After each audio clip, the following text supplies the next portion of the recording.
अस्सलाम वालेकुम, कैसे हैं आप सब?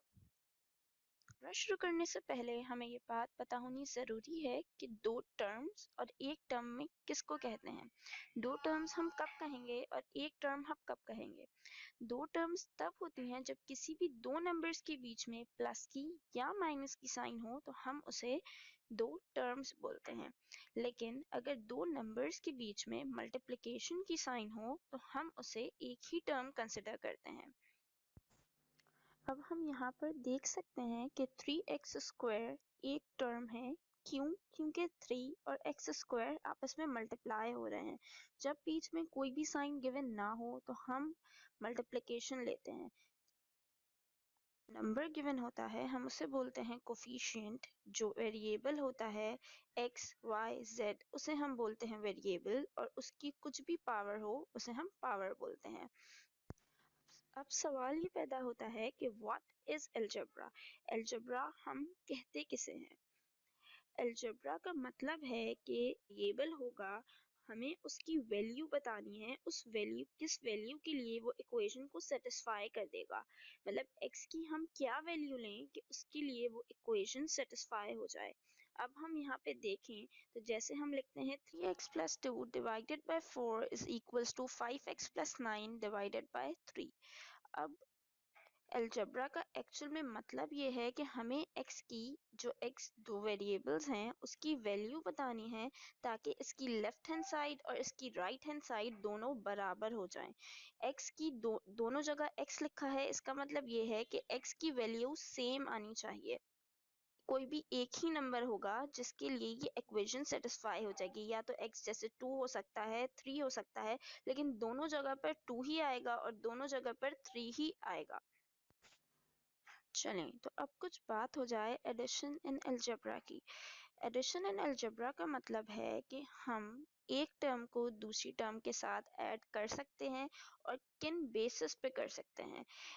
एडिशन इन अलजेब्रा का एडिशन या सब्ट्रैक्शन इन अलजेब्रा का मेन रूल ये है कि जब किसी भी दो टर्म्स की वेरिएबल और उसकी पावर दोनों सेम होंगी तभी हम दो नंबर के कोफिशिएंट को आपस में ऐड करेंगे या सब्ट्रैक्ट करेंगे। हम उस वक्त तक किसी भी दो के कोफिशिएंट को ऐड या सब्ट्रैक्ट नहीं कर सकते जब तक उसकी वेरिएबल और उसकी पावर दोनों सेम ना हो। अब हम यहाँ पर देखें तो 5x + 7y, 5x + 7y को हमने ऐड नहीं किया क्योंकि एक हमारे पास x वेरिएबल है और एक हमारे पास y वेरिएबल है, तो मैंने उसके जैसे लिखा था वैसे ही लिख दिया। लेकिन अगर मैं 7y की जगह पे 7x लिखूं, 5x + 7x, तो मैंने आप देख सकते हैं कि मैंने उसको ऐड कर दिया। 5 + 7 = 12, तो 12x हो गया। अब दूसरी एग्जांपल में हम देख सकते हैं कि 2x² और 3x³ को मैंने आपस में ऐड नहीं किया क्योंकि एक हमारे पास x² है और दूसरा हमारे पास x³ है, तो ये वैल्यू वैसे के वैसे ही लिख दी जाएगी। लेकिन अगर मैं 3x³ की जगह पे लिखूं 3x², अब x² और x² सेम है तो मैं दोनों के कोफिशिएंट को ऐड कर सकती हूँ। जैसे कि 3 + 2 5 होता है, तो हमारे पास आंसर 5x² हो जाएगा। इसी तरह से मैं देखूं अगर सब्ट्रैक्शन इन अलजेब्रा में यही रूल है कि अगर दोनों के वेरिएबल और उसकी पावर सेम होगी तभी हम उसके कोफिशिएंट को सब्ट्रैक्ट करेंगे।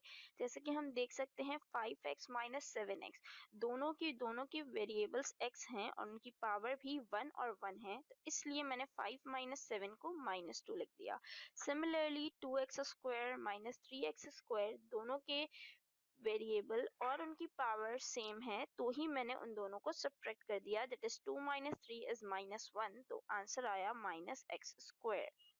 Add or subtract terms with same variable and exponent, जिनके वेरिएबल और उनकी एक्सपोनेंट मतलब उनकी पावर, वेरिएबल और उनकी पावर जब सेम होगी तब ही हम किसी भी दो टर्म्स को ऐड या सब्ट्रैक्ट कर सकते हैं।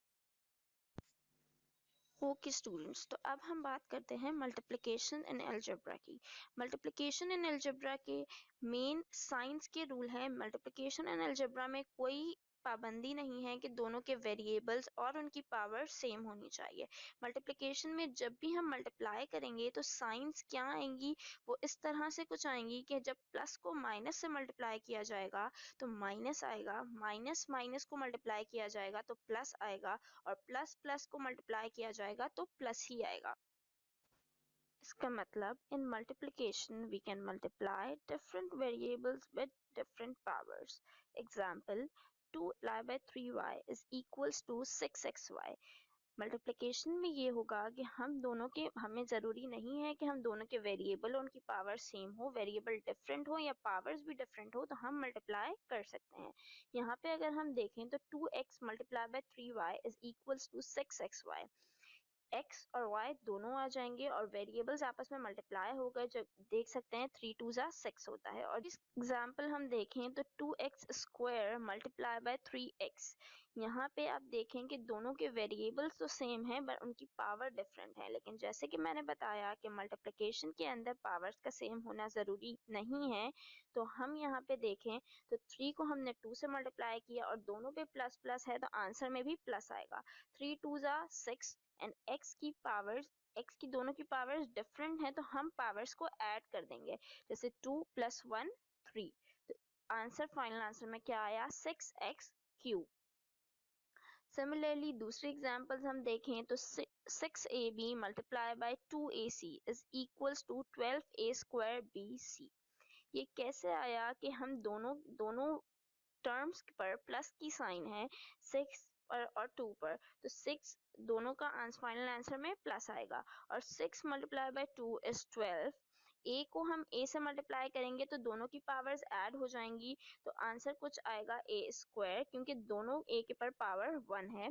b एक ही है तो b वैसे ही आ गया और c भी एक ही है तो c वैसे ही आ गया, क्योंकि c के साथ अगर कोई और c होता तो दोनों की पावर्स ऐड करते, लेकिन दूसरी तरफ तो c है नहीं और एक तरफ b नहीं है। फर्स्ट टर्म में c नहीं है, सेकंड टर्म में b नहीं है।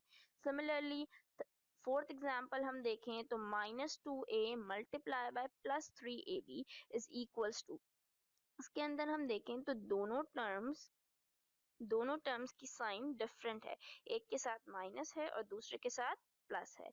तो हमने जैसे ऊपर पढ़ा था कि प्लस माइनस इज माइनस, तो हमारे पास फाइनल आंसर में माइनस आएगा। कोफिशिएंट्स को आपस में मल्टीप्लाई करेंगे 3 2 जा 6।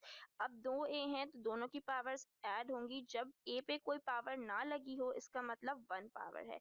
ए पर 1 है, दूसरे वाली टर्म पर भी ए पर 1 है, तो दोनों की पावर्स को 1 + 1 ऐड करेंगे तो 2 आ जाएगा और b हमारे पास एक ही है तो b की पावर b ही रहेगा फाइनल आंसर में।